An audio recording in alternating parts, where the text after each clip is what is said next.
nangangailangan ng tulong o whatever na support na mabibigay ko, yun lagi sinasabi ko sa kanila, nandito lang ako. Thank you. Thank you, Ate Marie Thank you, Marie Chris. Ayan, medyo bintig tayo. Isa-isang question lang. Go. Thank you dito, Morley. Susunod naman si Jay of Certified Kapamilya. Andito po sa harap, Tito Morley, si Jay. Hi, Jay. Bye, Jay. Po, ang buhay po hindi perfecto, so may mga ups and downs. Mhm. Nung down po kayo, sino po yung huling tao na nagsabi sa inyo na nandito lang ako? Yung huling down. Down ng panahon ng mahirap ang buhay ko, ganon. Mama ko. Siya lagi yung nakasupport sa akin. Whatever na mga pagkakamali ko, nandun yung acceptance pa rin ng mama sa akin. Never akong iniwan ng mother ko. Thank you. Thank you, Jay. Jay, thank you. Susunod, ayan. Parang teacher ako ngayon na recitation. Ay, nakapagtanong na po si Casey Kayana ng PAP. Maraming salamat, Casey. Susunod na magtatanong naman kay Sir Jojo Mendres. Tito Alex Brosas. Ang lalapitan ko to, friend. Yes. Medyo may problema to sa ano. Yes. Grabe yung Jojo ilaw. Mendez. Grabe yung ilaw naman yan. Tutok naman dito sa side ko. Baka naman mas magkamilas na. Hi, Nay, Jobert. Hello, ganito ka pala. Thank you for coming.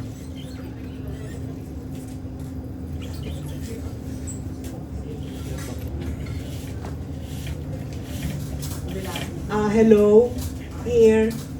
Hello. Hello po. Jojo, how long was your last recording? How long? Ano lang siya, this for this song, nandito lang ako. Because I would like to know what did you decide to record nandito lang ako? Kasi,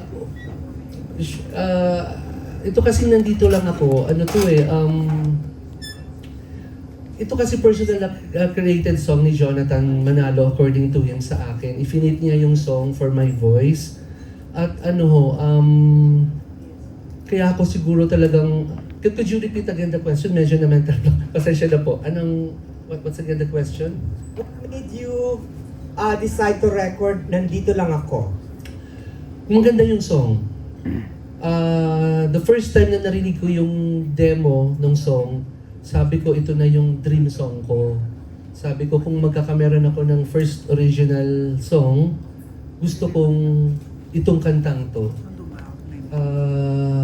Wala pa yung total arrangement ng song. The first time na marinig ko siya, sobrang ganda. Okay, thank you. Thank you.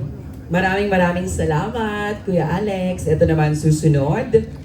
Ken Quinto. Ayan, si Ken po, Tito Morley ay nandito sa tabi ni Kuya Reggie.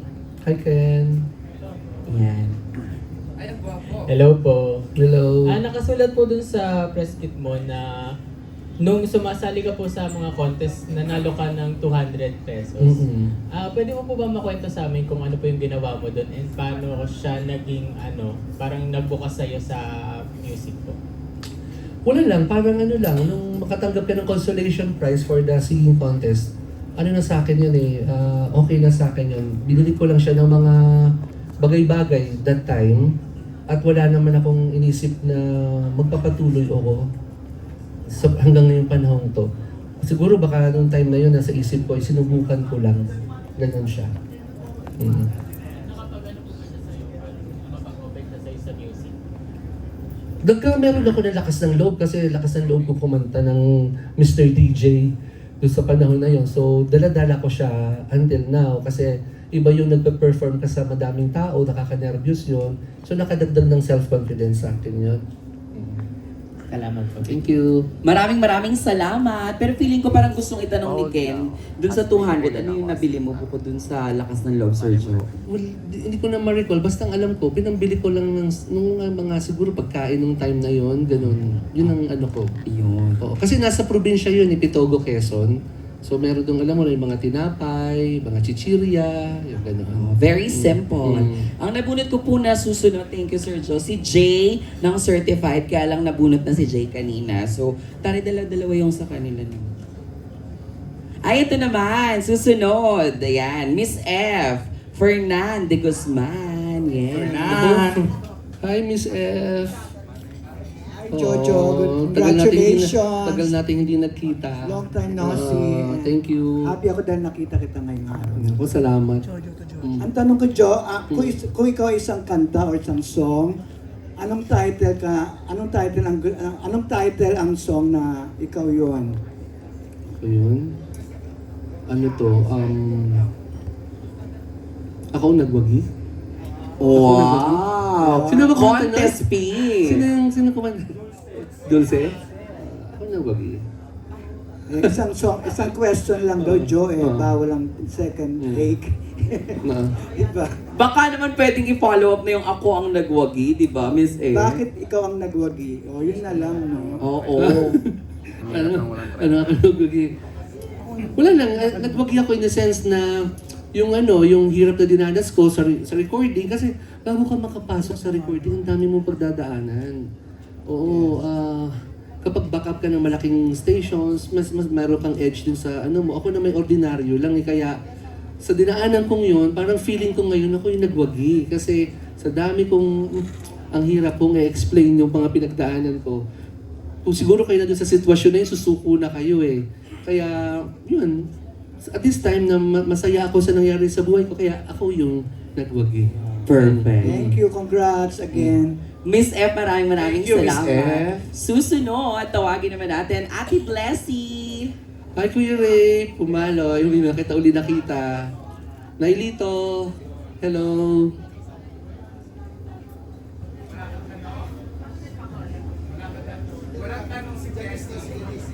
Walang question si Ate Blessy. Of course, we would like to acknowledge our boss from ABS-CBN Music. A round of applause to Mr. Roxy Likigan. Hi, Sir Roxy. Good afternoon po. Love you. Love you po. Ayan, okay. Wala pong tanong si Miss Blessy, okay po? At ang susunod na magtatanong, ito kaibigan natin, friend, Romel Placente. Romel! Hi, good afternoon sa lahat. Thank you sa pagsuporta niyo kay Jojo. Sinasabi ko nga kay Jobert na ngayon, we're very happy kasi maganda yung song na ginawa niya. Thank you. Ni Jojo, and I really love his voice. So, more to come, Jo. Thank you. Congratulations. Of course, thank you, Sir Roxy from ABS-CBN Events. Miss Dara is in the house. Wow, ayan. Okay. Naku, Miss Dara, baka daw pwedeng mag-concert si Sir Jojo. Ayan na, thumbs up, Sir Jo. Thank you. Ayan. Thank you, Kuya Romel. Back to Hi, you. Jo. Congrats, ang ganda ng kanta mo, nandito lang ako. Thank you. Kaya lang medyo, okay, siyempre, para sa pamilya mo, nandito lang ako. Of course, lahat naman tayo hanggat maaari, lalo sa mama mo, di ba? Pero, between, okay lang kung sasagutin mo o hindi, Ayan na. Between Mark and Rainier, kanino mo mas gustong sabihin yung nandito lang ako? Grabe ka, friend. Diretsahan na. Actually, yung controversy na yun, ay hindi ko yun, inano lang siya, na magnify lang po siya ng social media. Yun nga ho yun yung reason kung bakit ako masyadong naapektuhan, even my family, parang natatakot ako magbukas ng social media kasi makikita mo doon pagbubuksan mo sa sakit ng mga mababasa mong salita. Kaya mas magandang hindi na siguro ako mag-comment regarding dun sa yung issue regarding itong dalawang tao. Sana. Bawal mag-follow up kasi, no? Ha? Okay lang ho. Okay lang yun. Oo, okay lang, friend. Ngayon ko lang kayo nakita ho eh. Oo. Di ba nagkita tayo nakarang press con? Charas. Eh kasi naputol yun, di ba? Nga pala, sa naputol. ulo mo. Oo, naputol Oo yun. pala. Oo. This time kaya, merong magugulat din kami na may darating din isang nilalang na magbibigay sa iyo ng bulaklak. Kasi gusto ko namin yung mga ganong eksene, parang natutuwa kami, ganong masaya kami for you. Actually, wala naman nung... Actually, wala namang... Ini-expect ako na gano'n na mga flowers, kundi nagbigay yung tao ng ganun that time na hindi ko naman ho alam. So, marami naman nagbigay naman ng mga flowers sa backstage. Yung mga kaibigan kong press at saka yung mga managers ko, meron rin mga flowers. Kahit sino naman po pwede magbigay ng flowers. So, tama na. O, sige na nga. Well, Baka gusto ko magulat ako mamaya. Sana may dumating naman na ulit. alam mo friend, akong makakasagot niyan Yan. kung Anyway, meron. congrats. Ang ganda-ganda ng kanta mo in fairness. Ako, thank you. Kung pwede ko nga lang kantahin yan para manalo kami. Oo, pwede ba? Nandito lang Wow. ako. Wow. Hindi kita iiwan, Renya at Mark. Wow!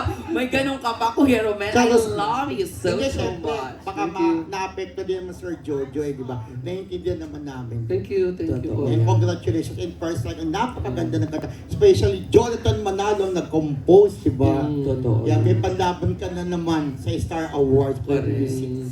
Baka may gusto kong i-promote, Kuya Romel. Yan, manood po kayo ng Marisol Academy at Marisol Academy tonight. Ayan. Kasama ko pa Roldan, Castro, Mildred Bacot, and Rodel Fernando, di ba? DJ Jaiho, ayan. Thank you very Yes. much po. And congrats again, Sir Thank Jojo. you. I love you, Kuya Romel. Maraming Happy salamat. friendship. Susunod, Kuya Reggie Bunoan. Ayan.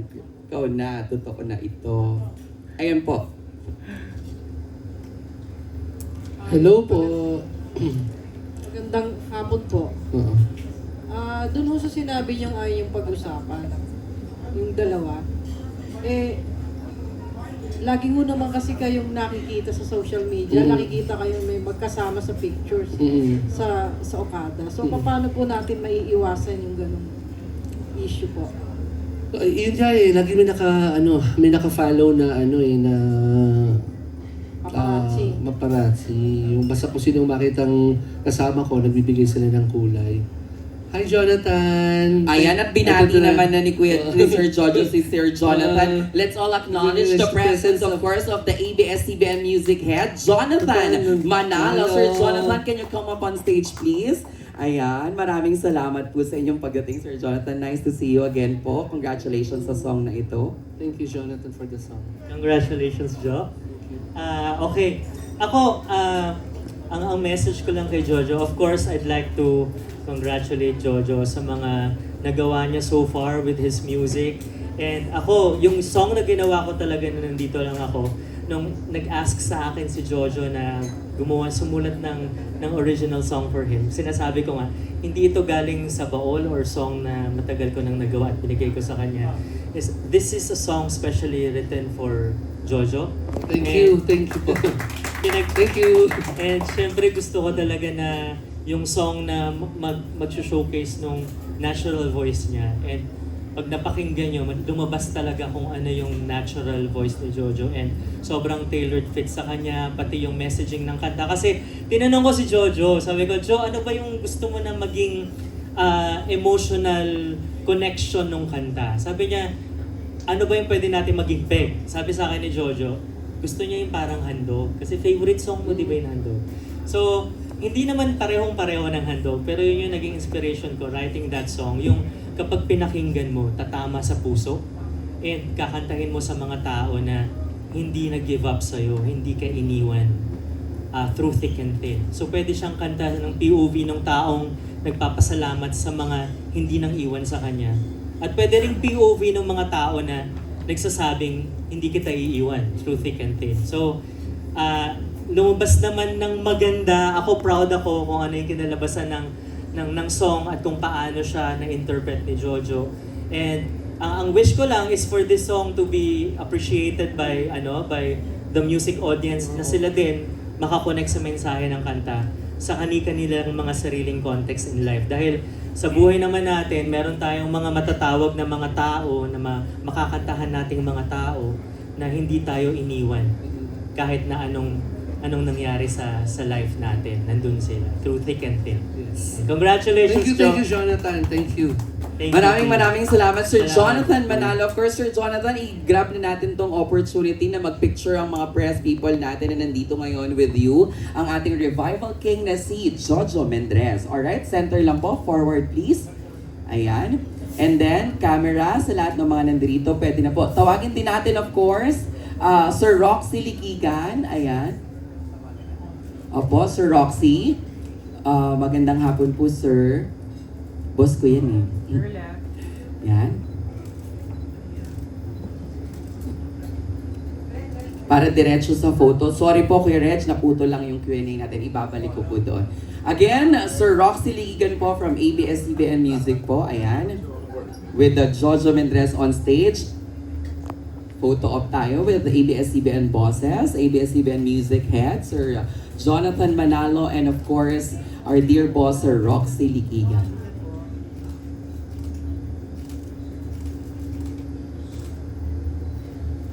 Alright, maraming salamat. Palakpakan naman po natin. Thank you so much po sa mga messages, Sir Jonathan. Maraming salamat. Siyempre, Sir Roxy, hello.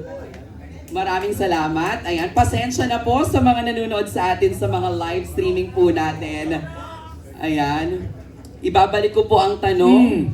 Kanina ang tanong ni Kuya Reggie, tama ba? Ulitin natin yung kay Reggie, medyo Yes. hindi naging maliwanag. Reggie? Ayan, question. Ulit yung question.